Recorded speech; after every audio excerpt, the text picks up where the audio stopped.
Hi, and welcome to another edition of Round Robin. I am not Robin McCormick. I'm Mike Holtzclaw, filling in today. And with me in the studio is Gaylene Kanoyton from Celebrate Healthcare. And we want to talk a little bit about Medicaid unwinding. Thank you very much for coming in today, Gaylene. Thank you for having me. So this is such an important topic right now. A lot happened in the last 3 years with people's insurance coverage due to the pandemic, and that now needs to be addressed as we kind of start to get back to normal. Talk a little bit about what happened with Medicaid and what happened with people's coverage during the pandemic. So during the past 3 years, no one had to renew. And many people were able to go on Medicaid because either they lost their job or something, they had a life change, and they were able to go on Medicaid. Now the return to normal process is that everyone have to be reauthorized to ensure they still qualify to be on Medicaid. And that's something, once you're told you don't need to renew, we'll take care of it, you kind of forget about that. You start taking it for granted. That's correct. And we want to make sure that everyone update their contact information in the system. They can do it by going to their Hampton Social Services office on LaSalle Avenue, and the phone number is 757-727-1996. Or they can call Common Help, which is 1-855-242-8282. Or go to commonhelp.virginia, spelled out, .gov, or they can go to coverva.org. So there are several ways that you can update your information, but you have to update your information, make sure it's correct in order to receive the reauthorization letter. That's really helpful. I'm going to have you repeat that at the end at the end of the interview, just so that we make sure people have it. Now, why is it so important to do this? Why is it so critical, even if you haven't moved? Why is it so critical to make sure that your contact information is correct? Because you'll receive a reauthorization letter upon renewal date. So this won't happen all at one time to everyone. It'll come upon renewal date. Once you receive this letter, you have 30 days, and the date will be in the letter. You'll have 30 days to respond. If you don't respond, you'll lose coverage. And if your contact information isn't correct, that the letter doesn't arrive, or it arrives late. That's correct. The letter will be coming by mail, not by email, correct? No, it comes by mail. That's correct. So you have to keep your eyes out for that too. Even if your contact information is correct, a lot of people these days don't look too closely at their mail. This will be coming from where? This will be coming from the state. Okay. They'll be sending it out. Some areas, it depends on the locality. Sometimes it comes from the locality. But the bottom line is that it will have Medicaid on it, and you have to make sure that you respond to it. If you don't respond, you lose coverage. If you qualify to stay on Medicaid, you have 90 days to reapply for Medicaid. If you have a job and your employer has insurance, then you have to go on your employer's insurance. If you can't afford to put your family on your employer's insurance, then your family can go into the Affordable Care Marketplace. Or if you have your business or you qualify to go into the Affordable Care and you don't qualify to be on Medicaid, then you can go into the Affordable Care. And you have 60 days for that. But the clock is always ticking. This is not something that you can let slide. No, not 90 at all. days sounds like a long time, but it's not. It's not a long time at all. And so we're Celebrate Healthcare rolling out the 30, 60, 90-day Make a Plan campaign. And in 30 days, respond within 30 days. If you don't respond within 30 days and you qualify to go into the Affordable Care, then you have 60 days to apply.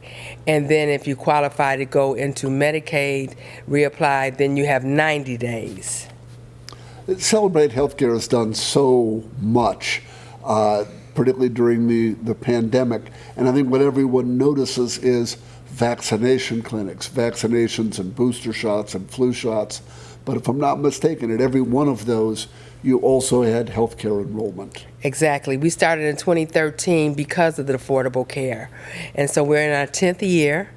And so we've never stopped talking to folks about having insurance, the importance of having insurance, whether you go into Medicaid or whether you go into the Affordable Care, you have to have insurance, because when you have insurance, all of your preventative care is included, and early detection of any disease is worth it. It's critical, sure. Mm-hmm. And it's the concept of getting insurance if you don't have any, or going on Medicaid, can be, I think, intimidating to people. What does Celebrate Healthcare do for people to make that simpler, to make that less intimidating, to enroll in Medicaid, for example? We have personal assisters. I have a navigator that will help. Oftentimes when we have our clinics, social service will send a representative out to help them through the process. But is someone there, always there at the clinics that we have, to talk to them about the process and to ease that anxiety.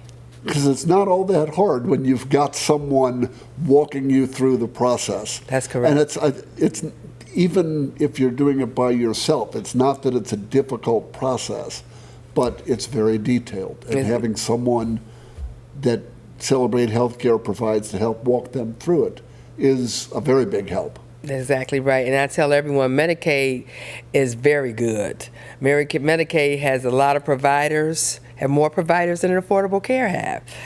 So Medicaid is very good insurance. It's no different than anyone else's insurance. It's very good insurance, and it includes preventative care. But it only works for you if you're properly enrolled. That's correct. Mm-hmm. So the renewal process that is going on right now as we get back to normal differs at least a little bit from state to state. How has Virginia been handling this? Virginia decided to handle this process over a course of a year. So this will be going on till April of 2024. So now, upon renewal date, everyone will receive a letter whenever their renewal date is, and they'll have 30 days to respond. If they miss that date, then they lose coverage. They'll have 60 days if they qualify to go into the Affordable Care to apply, and they'll have 90 days if they qualify to stay on Medicaid to reapply. And it seems like there are certain groups that are more vulnerable or more likely to lose their coverage here.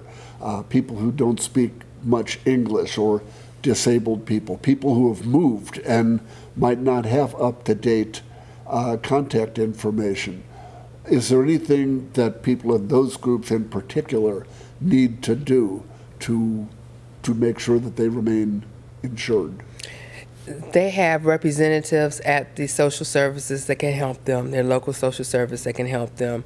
And there are certain organizations and agencies out there that are helping as well, too.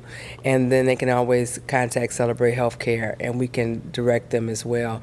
We're concerned about the homeless, because we want to make sure that the homeless update their information as well.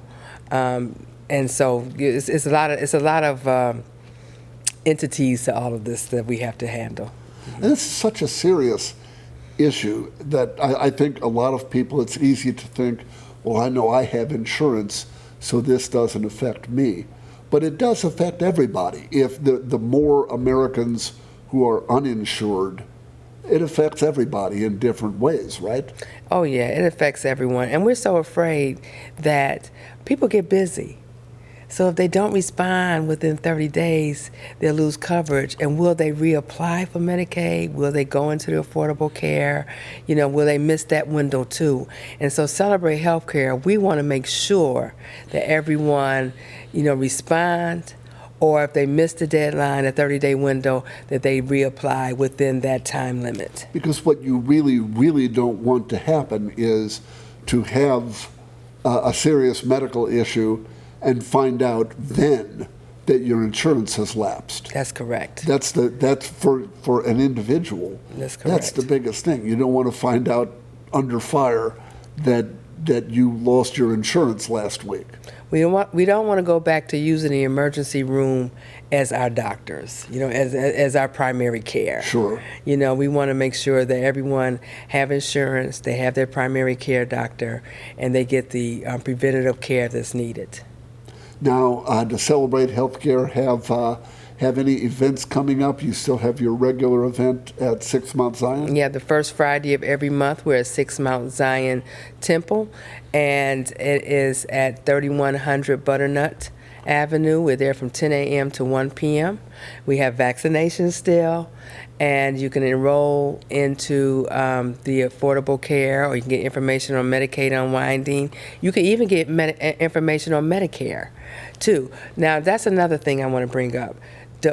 People are confusing Medicaid with Medicare. Medicare has nothing to do with the Medicaid unwinding. So we don't want our seniors to think that they have to go through this process. They do not. This is for Medicaid only, the unwinding process. Great. Gaylene, I'm going to have you read those phone numbers and contacts one more time in case people missed them the first time through. Great, yes. So you can go to your local Hampton Social Services, which is 1320 LaSalle Avenue. The phone number there is 757-727-1996. Or you can go to commonhelp.virginia.gov, and you can update your contact information there, or you can call 1-855-242-8282, or you can go to cover, V as in Victor, A as in Apple.org, or you can visit celebratehealthcare.net. And also, Common Help has a Facebook page, so you can go on Facebook and get information too. And Celebrate Healthcare has a Facebook page too. There's a whole lot of resources there for people who need it. Gaylene Kanoyton, thank you so much for coming in today from Celebrate Healthcare. Thank you. This has been Round Robin. Thank you very much for watching. Great.